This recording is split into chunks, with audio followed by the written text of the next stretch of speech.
I'm here in the Korean countryside, and this spring it's been relatively temperate. The past few springs have been much warmer than usual, and that really did cause a sense of panic to set in among South Koreans. This year, the spring has been closer to seasonal averages. That is, it's been relatively cool most of the time. There was a warm spell early in the spring, in March, and then again in April. And at the university where I teach, there was a local frog population that has existed there for a long time, and it was decimated by this sort of sudden spike in warm temperatures and then cold temperatures following. Uh, so that's a bit of a local detail about how uneven temperatures have an effect ecologically. Um, in terms of the blooming of flowers, there's been a trend now for several years of spring flowers blooming all at once instead of in sequence the way they used to.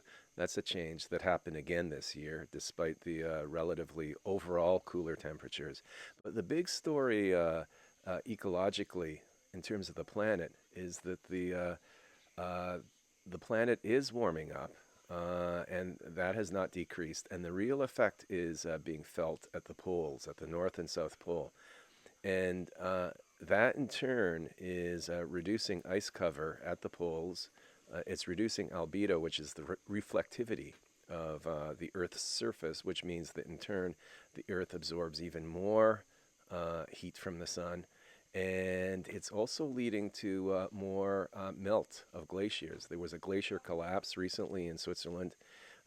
Overall, what is happening is there is more glacial water that is either pouring into the oceans, raising sea levels, or the glaciers are disappearing altogether, which means that regional populations that depend on runoff from these glaciers for drinking water are in trouble.